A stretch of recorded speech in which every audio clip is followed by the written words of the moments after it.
Good morning.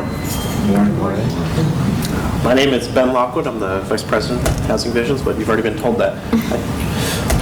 So I'm going to talk about a unique development that we did in Lockport, New York, which is in western New York in Niagara County, on the eastern portion of Niagara County. So it's about 30 minutes away from Niagara Falls, about 40 to 45 minutes from Buffalo. It's a bedroom community. Its claim to fame at one point was GM. A lot of radiators were made there in cars for a long time. It is, like most of upstate New York, it's a Rust Belt city, about 15,000 people. GM is still the largest employer in the area. Housing Visions, we're a 501c3 nonprofit. We were established in 1990, and our mission is to revitalize neighborhoods through a comprehensive approach that improves quality of life. We actually got our start. The reason we got started was we got started out of University United Methodist Church in Syracuse. As we like to tell the story, the pastor walked out of the church one day, looked around and went, "Ooh, this is not good."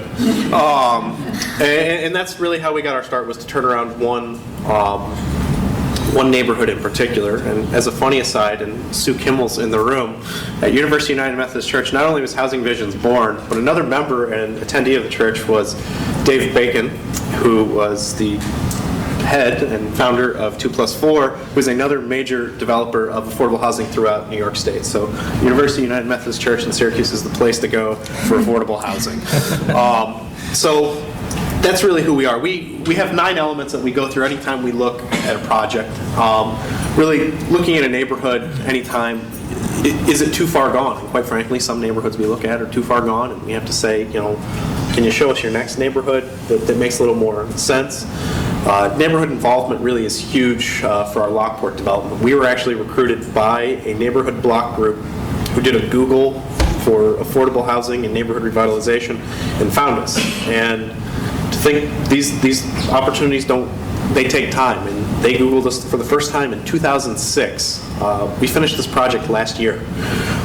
It takes time. And I'll get through some of that. Mixture of rental and home ownership. We have really latched on to the rental side of things, but we also know that home ownership in any neighborhood is critically important, and that speaks to the partnerships of who we work with on a local level. Sometimes there's some nonprofits that do some home ownership, and really, again, looking at what else is there. Resident participation.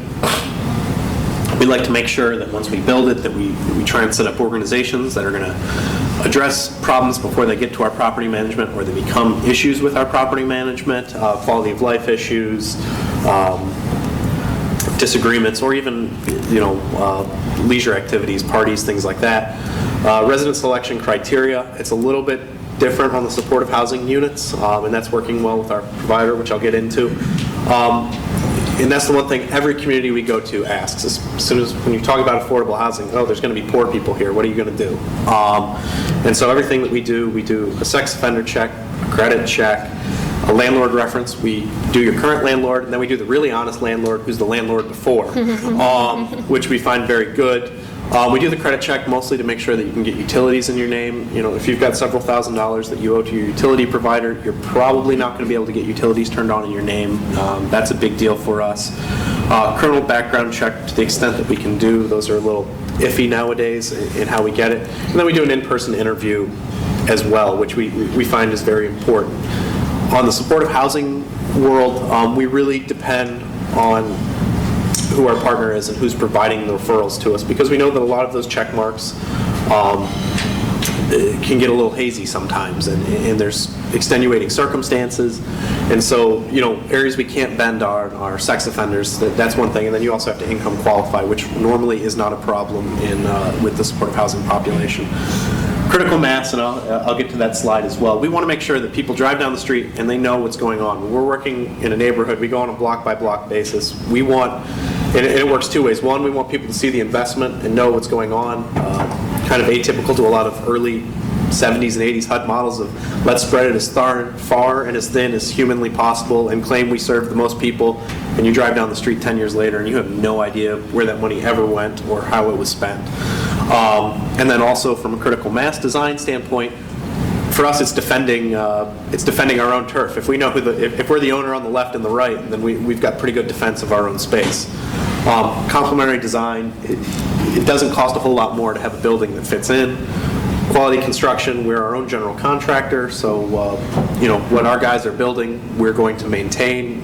So we want them to build it right the first time, so the problem doesn't flare up in year 5 when it's still our problem. And then emphasis on private capital, and that's really the difference of using the tax credit tax credits rather than just straight HHAP. A typical tax credit deal will bring in 70 to 80% equity in any given deal, and that's a really big piece of it. And it also brings a lot of other elements to the deal. To date, we've done about 1,200 units in 12 cities in upstate New York. So we've done a lot of scattered site buildings across upstate. And things you should consider. That's really important to us.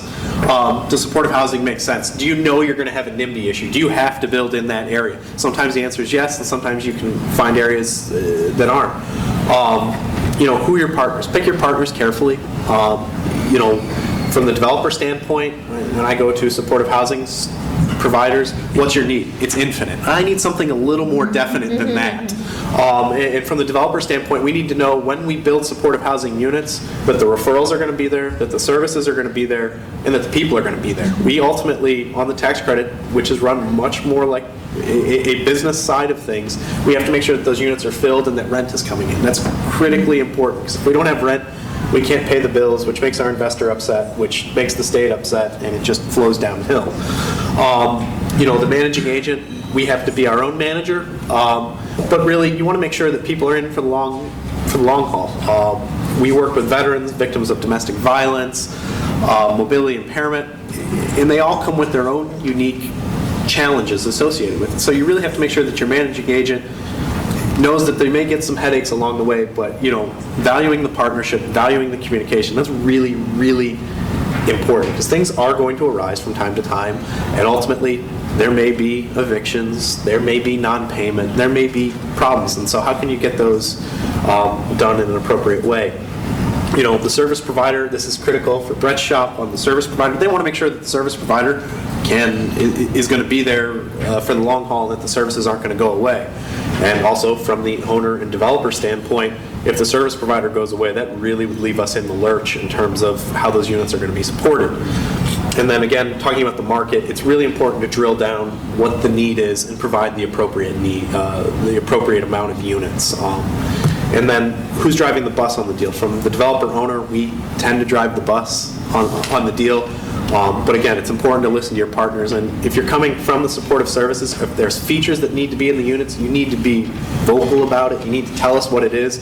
Because if it's not in there initially, in the tax credit in the HHAP world, it's really hard to go back and add it in from a cost perspective. So you really need to make sure that communication's open and what your desires are matching what's actually going to be built. So Lockport, 9 buildings with 30 units, about an $8.5 million project. And we started with the neighborhood group. And if I'm being completely honest, we didn't go in doing a supportive housing project. After we started working with the neighborhood group, who had their own unique interest about wanting to clean up one particular neighborhood, it became aware that the YWCA of Niagara was 1 block away. And I don't even remember how we got introduced, quite frankly. But we got introduced and they said, we have this shelter in Eastern Niagara, and we don't have any permanent housing for women that are coming out of these situations. So they age out of the shelter housing in 30 or 60 days, and then there's nowhere in Eastern Niagara to house these women and their families. And so we started talking, and we talked with our other local grassroots partner to make sure that they weren't gonna, mix things up with us in terms we wanted to do, and we said, this is a good program that we could work on. So we teamed up with YWCA, and we worked, and we got an HHAP program through some agreements that we had. They identified the need, and the big thing that we had to do was work with the Housing Authority to secure project-based vouchers for the victims of domestic violence. We had HCR at the state level, Lenny Skrill, who does a lot of upstate projects, and if you want to do development, talk to Lenny Skrill at HCR, said, you guys have to do this. And we also needed to show Brett at HHAP, the question, how are the people going to pay for the units? Project-based vouchers takes care of that problem for it. Lockport Housing Authority was really great to work with. Unfortunately, I'm pretty sure you won't be able to say that about every community that's in there. Housing authorities have a lot of things going on. There's some logistical things that have to go on. They have to, if they don't have things for project-based vouchers, they have to rewrite their admin plan, which isn't impossible, but you kind of got to coach them through it. But you can't really tell HUD, hey, this developer is telling us to change our admin plan. That doesn't look very good. But you really have to work through those issues. And quite frankly, what does the housing authority get out of it? The housing authority is going to get the best brand new units, probably higher quality than most of the market units, and they know they're going to get good management with it. So it makes sense for the housing authority to play along. The buildings are very energy efficient. We are all NYSERDA Energy Star labeled. We followed the Enterprise Green Communities criteria.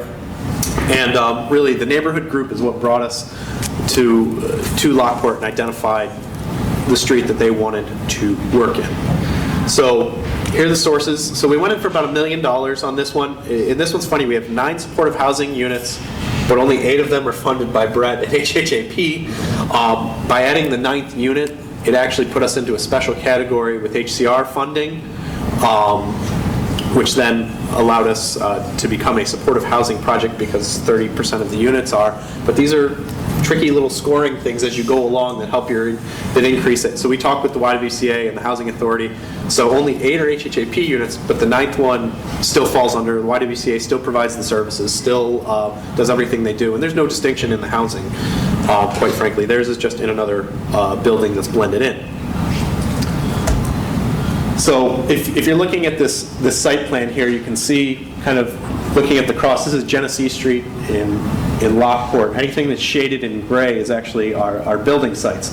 On the far left, the kind of rectangular-ish on the left side of it, that's where the 8 of the 9 HHAP units are. That's also a former gas station. And this is an example of being lucky rather than good. We had all the environmentals done on it. The owner, which we did not buy the property, we had a purchase contract, would not allow us to do any invasive testing because if we had found gas, they would have been responsible for it at that point in time. So we did everything we could do. We did some electromagnetic testing and all this other kind of cool stuff, and we made sure our budget would cover the worst case scenario. And lo and behold, the tanks had actually been removed in the 70s, and we got very lucky on that, which helped our budget when we had some overruns as we got going. So the gas station is up on the left of what it looked like. This brick building we actually got from the city of Lockport for $1. And then the green building down here, it's not the best picture because the whole other side of the roof, which you can't see, is covered in a bright blue tarp. And this was also kind of a grandfathered in rooming house, which was no good was coming from that house. And then the one on the bottom left corner had a fire about a year before we acquired it. And so here's what we built. This one on the top left is a 4-unit building. Down on the right-hand corner, that's a 2-unit building that we have there. Up in the top left corner, one of the great things about Energy Star and properly air sealing is there's no icicles. You see all that snow, there's no icicles. That's a sign of a well air sealed house that's saving money. And the HHAP units are not many of these pictures. Actually, the bottom left-hand corner. The HHAP units, there they are. There's our HHAP units. So this was built on the corner where the gas station was. And so the gas station had this, if you go back here, had this giant parking lot, that had all been tarvied over. And so really the HHAP units, we were able to build back to the curb and really kind of reestablish that corner in a residential neighborhood. And that's a big deal because it really actually feels like it's a neighborhood again. Some of the features we have in there, we've got some panic buttons, which next time we'll put them higher up off the ground because they are a really attractive feature for children. So, those are some of the things that we've learned through this process. And every time we pick up something a little new, but those are really some of the features that worked really well. But the partnership with the YWCA was critical, especially on talking about the RFP when you go in for HHAP, was to use their data to go get to apply for it and prove that there was a need. That's a really important part. And then just constantly working with our service provider, the Y, today, and communicating, back and forth when we have vacancy, when we don't, what, are there any problems that are being seen in the neighborhood. The other unique issue we have in this project is that our property manager actually lives in the neighborhood. So she's a very, very active property manager. And so I don't think paper's ever been on the ground for more than 30 seconds in these properties. But really it's communication, working with the local community, getting the local community to understand that, guess what? There are, in this case, there are survivors of domestic violence in your community. And you can choose to do something good and house them in a situation where they're going to be surrounded by services, or you can continue to ignore it and can have continual police problems and other things that come along with that population. And so, the city of Lockport they were a wonderful partner. Really no NIMBY issues. And part of that was working well with the YWCA, people locally that had juice. And that was important to us, and it still is. And it's so important to us that we actually just got awarded another project in Niagara Falls to continue working with that population, with the YWCA, again, to surround another HHAP project that has a lot of demand in Niagara Falls. So that's a good relationship, and we're excited, and it's exciting and it can be done. It just takes a lot of lifting, and partnership is really key to us.